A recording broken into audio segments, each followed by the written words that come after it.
Let me give you the day that turns your life around as quickly as I can. I got 4 parts to the day that turns your life around, and then we're finished for the day. Number 1, disgust. Disgust is a negative emotion, but it can have a very positive, powerful effect. Disgust says, I've had it. What an important day that could be. I've had it. I met a beautiful, powerful, accomplished executive lady in New York. A company invited me to come in and play with the vice president. Extraordinary lady. I got an hour and I found out her story. I said, how did you get here? Big income. And you never went to college, never went to university. I said, how did you get here? Jetty, powerful income. She said, well, let me tell you part of the scenario. She said, when I was a young mother a few years ago, I asked my husband for 10. And he said, what for? He said, before that day was over. I decided I would never ask for yes again. She said, I started studying opportunity, bounded to classes, put myself through school, did the scenario. Now, I'm vice president. I make a lot of money. And she said, I kept my promise. I've never, ever asked for yes here. It's called the life-changing day. The day you say enough. Now you can add an actor. You're disgusted. A man takes a shotgun to his car, blows out every dent, destroys every tire, put it on the ground. And it was there that he had driven this embarrassing thing for the last time. And he said, enough is enough. Here's the last 3. Next, the decision-making at the life-changing day. If you went home today and in the next few days cleaned up a list, the decisions that could furnish enough inspiration for the next 5 years, 10 years. What an inspiring. Did you bring yourself to decide? Here's the 3rd, the desire wanting to bad enough. Who knows the mystery that we don't know? But here's something I do know. Sometimes desire waits for a trigger, waits for something to happen. Who knows what the happening may be? A bomb, the lyrics of a movie, the Bible, a seminar, a sermon, an experience, confrontation with an enemy, a conversation with a friend, Bible levels with you, whatever the experience, it is so valuable. And you're my best advice. Welcome all experience. You never know which one is going to turn ever breed. Then don't put up the wall. The same wall that keeps out disappointment, keeps out happy. Take down the wall, go for the experience, let teaching in. And here's the last, resolved, as I will to the most powerful words in the language. Benjamin Disraeli said, nothing can resist the human will that will stake existence on its purpose. Shortly put, I'll do it or die. That definition numbers all. I got it from a little junior high girl in Foster City, California. I'm going through some words one day and I got to this one.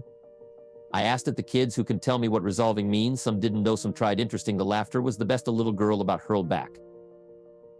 I think I know, mister. Oh, what she said, I think resolve means promising yourself you will never give up. I said, that's the best I've ever heard. She's probably giving seminars somewhere today. Right, that best heard. I asked the kid, how long should a baby try to learn how to walk? How long would you give your average baby before you say enough's enough? No, oh, any mother in the world, they are crazy. My baby is going to keep trying. What until what? A magic word. Do I want you to write it down? Until. Promise yourself you'll read the books until all your skills change. You'll go to seminars and payrolls. You get a handle on it. You let them do it until it makes sense. You'll go to school until you understand. You practice until you develop the skill. Never give up until however long that is. Step by step, piece by piece by piece, book by book, word by word, apple by apple. Walk around the block. Walk around the block. Go for adult myth. The chance to grow old and resolve to the world.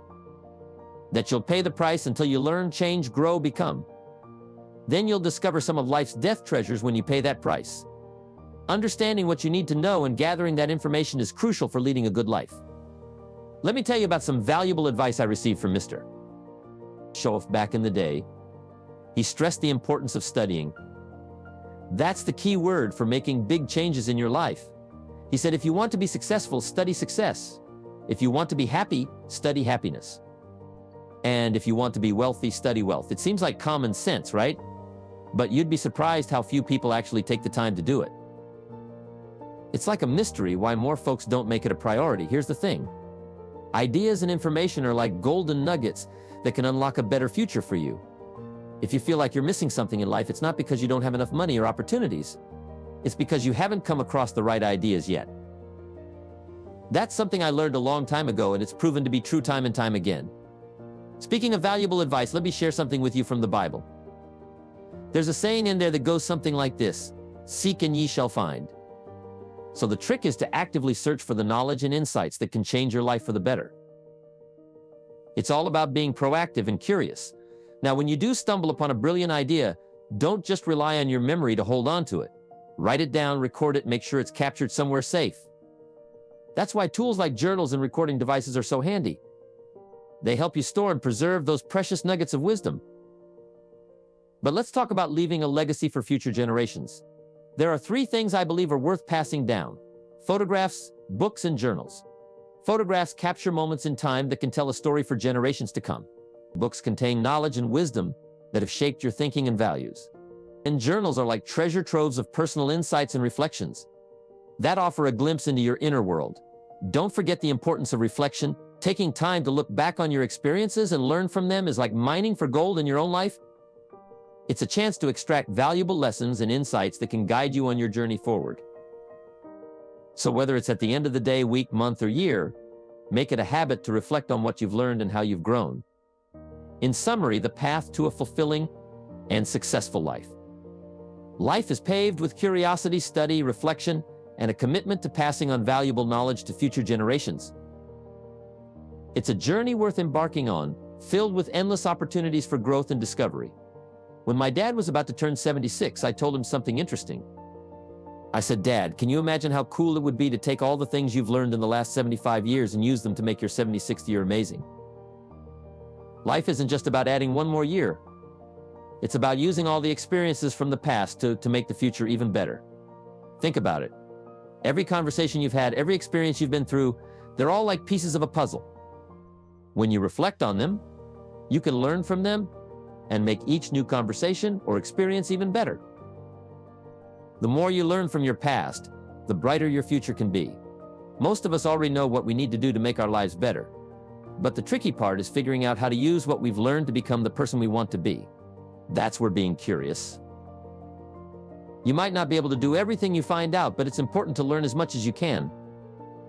I met a guy named Mr. Schaff when I was 25, and he gave me some great advice. He asked me how I'd been doing for the past 6 years, and I had to admit, not very well. He told me that 6 years was enough time to realize if I was on the right track or not. And when he asked how much money I'd saved, I had to say none.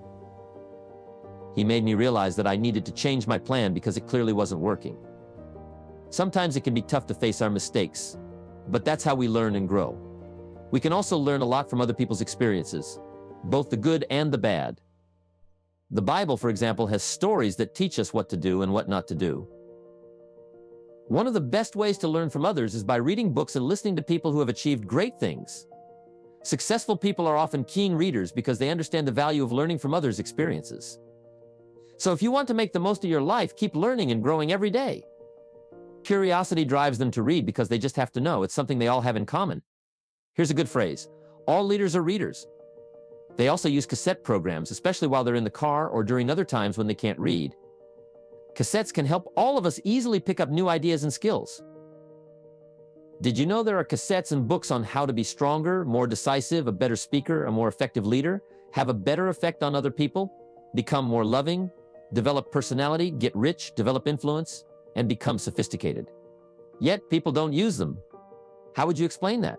Some may say they're too busy. By the time they struggle home from work, it's late. They've got to eat, watch TV, and get to bed. They can't stay up half the night reading or listening. But here's the thing, if you're behind on your bills, being a good worker, sincere and hardworking might not be enough. You've got to be better than that. You've got to be a good reader, a good listener. At least you could listen to a good cassette on the way home, right? You don't have to spend half the night reading or listening to educational cassettes. Although if you're broke, it's a good place to start. But here's all I ask. Just 30 minutes a day. That's all. Stretch it to an hour if you can, but at least 30 minutes. Half rich isn't bad. 30 minutes. Hear or read something challenging, something instructional every day, and don't miss a day. You wouldn't miss a meal, would you? But not your 30 minutes. You can get along without some meals, but you can't get along without some ideas, examples, and inspiration. There's a Bible phrase that says humans cannot live on bread alone. The next most important thing to bread is words. Words nourish the mind, words nourish the soul. Humans need food and words to be healthy and prosperous. Make sure you have a good diet of words every day. I once told my staff that some people read so little, they have rickets of the mind. And remember, to properly feed the mind, you must have a good balance. Don't just read or listen to the easy stuff. You can't live on mental candy. Here's a thought. Why not call good books and cassettes tapping the treasure of ideas? And if somebody's got a good excuse for not tapping the treasure of ideas for at least 30 minutes every day, or spending the money and getting the books and cassettes, I'd like to hear it. Some excuses you wouldn't believe. Imagine someone saying, I've got this gold mine. I've got so much gold. I don't know what to do with it all. Come over and dig. And the other person says, I don't have a shovel. I'll get you one, says the first person. Do you know what they want for shovels? Replies the other. The point is, invest the money, get the cassettes and books. The best money you can spend is money invested in your self-education. Don't shortchange yourself when it comes to investing in your own better future. Mr. Shoaff got me started on building my library. When I first met him, he said to me, become self-educated. Standard education will get you standard results. Check those numbers and see if that's what you want. If you want something better than standard, you must become self-educated. So I got to work on my library, and now I have one of the best. He recommended a couple of books to get me started. The first one was Think and Grow Rich by Napoleon Hill. If you don't have it already, it's a great one to add to your library. Earl Nightingale has put it on cassette. I read it several dozen times. Shoaff said, repetition is the mother of skill. And if you could have seen my bank account at the time, you would have known I needed lots of that kind of repetition. Some of the ideas in that book made major changes in my life. As I look back now, the book was worth thousands and I bought it for pennies. I learned a very valuable lesson. There can be a great deal of difference between cost and value. Before I met Mr. Shoaff, I used to ask, how much does it cost? After I met him, however, I soon learned to ask, how much is it worth? I started basing my life on worth instead of cost, and everything changed. The next book he recommended was on nutrition. He said, study nutrition. Vitality plays an important part in doing well. Some people don't do well because they don't feel well. It's not that they're not intelligent. It's that they're ill. They don't have the fire and the vitality to do well. So he really got on me about nutrition. Now, some of those health books are a bit weird, but you can separate out the weird stuff. There are cassettes on nutrition too. Remember, don't be a follower, be a student. Someone says, I read this book, should I follow? And the answer is no. Read at least 2 books and make up your own mind. Don't be a follower, be a student. So take care of yourself. A person's library of books and cassettes reveals their most dominant desires. It's interesting to walk into someone's house and browse through the library. What does your library say about you? So, read all the books. Now here's good news. You don't have to read them all at once. Try this. 2 books a week. In 10 years, that's 1,000 books. If you read 1,000 books in the next 10 years, do you think they would greatly influence all the dimensions of your life? The answer is, of course. But here's what's exciting. It's only 2 books a week. However, I would suggest if you haven't read 2 books a week for the last 10 years, you are about 1,000 books behind. Can you imagine the incredible disadvantage it will be 10 years from now to stride into the marketplace 1,000 books behind? Now, the next way to learn from others is to listen. Become a great listener, get around successful people and listen. Listen to what they say and listen to how they say it. There is something to be said for style as well as content, and never has listening to successful people been easier or less costly than it is today with cassettes like the one you're listening to now. You can own cassette programs by and about the most successful people in any field, and you can listen to their ideas while you do something else.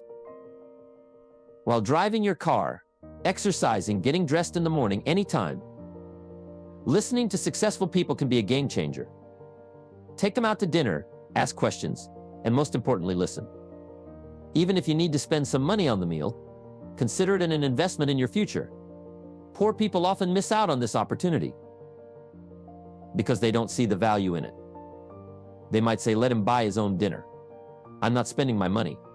But remember, if you keep doing what you've always done, you'll keep getting what you've always got.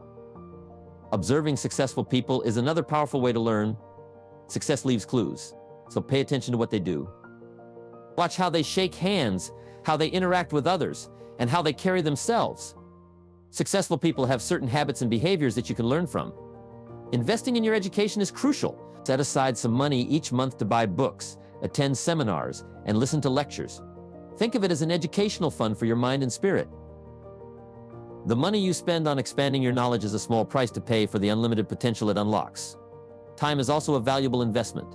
Yes, asking for someone's time is a big request, but it's necessary if you want to learn and grow. Make the most of every moment you have by dedicating yourself to learning. Remember, you can always make more money, but you can't make more time. Finally, investing effort is essential.